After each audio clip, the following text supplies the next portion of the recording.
Saya akan mulai dari satu ilustrasi. Seorang pengusaha developer didatangi 2 orang karyawannya. Karyawan ini mandurnya sebenarnya. Mereka bilang begini, "Pak, kami sudah tua. Kami mau berhenti bekerja di perusahaan Bapak. Laginya kami pikir kalau kami terus bekerja buat Bapak, kapan kami bekerja buat kami? Izinkan kami berhenti, Pak. Kami mau minta pesangon." Developer berkata begini, "Bolehkah mundur setahun lagi?" "Oh enggak, kami sudah tidak mau lagi," kata yang satu. Yang satu bilang, "Pak, kasihanilah kami, Pak. Kami mau berhenti saja." Akhirnya sang developer berkata begini, "Izinkan saya memohon kepada bapak-bapak, tahun depanlah berhenti. Kerjakanlah 1 rumah lagi. 1 rumah lagi kerjakanlah. Bapak kerjakan 1 rumah, Bapak kerjakan 1 rumah. Biarlah itu nanti menjadi karya terakhir Bapak. Setelah itu Bapak saya izinkan pensiun." "Oke lah," kata mereka. Yang satu pergi dengan malas-malasan, yang satu pergi dengan gairah. Yang satu berkata, "Ini karya terakhirku buat dia. Dikerjakannya rumah itu bagus-bagus." Yang satu pulang dengan ogah-ogahan dan kerjakan rumah itu asal-asalan. Materialnya juga tidak sebanding, tidak berbanding sebagaimana mestinya. Singkat cerita, selesailah rumah itu, mereka datang. "Udah selesai, Pak."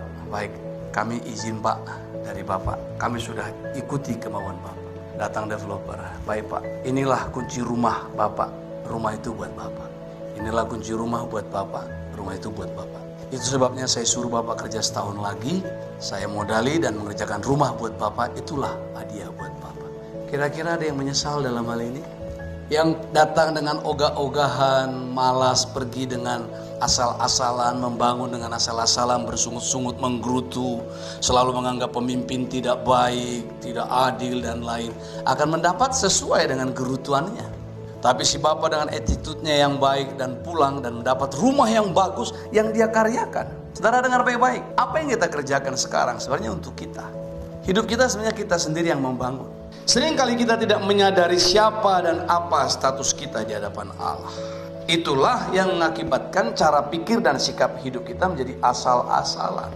Jadi di dalam status kita yang telah dipersiapkan Allah ke depan, mirip dengan yang tadi itu. Banyak orang Kristen tidak bertahan karena tidak punya pengetahuan akan hari depannya.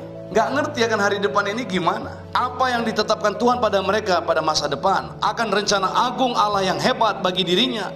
Dan kehendak Allah bagi dirinya. Hendak menjadi apa dia di kemudian hari. Itu jarang sekali orang Kristen ngerti. Itu sebabnya dalam kitab Roma dikatakan bahwa penderitaan yang kita alami sekarang ini tidak sebanding. Tidak ada apa-apanya dengan posisi kita kelak, keadaan kita kelak. Apa yang dijanjikan Tuhan kepada kita kelak tidak sebanding. Mau dianiayakah kita, ketelanjangankah, kemiskinankah, ketertinggalan, apa saja yang ada pada kita sekarang tidak sebanding dengan keadaan kita nanti jikalau anak Allah dinyatakan dan kita ikut memerintah bersama-sama dengan Dia. Itulah orang Kristen yang sesungguhnya. Amin, saudara.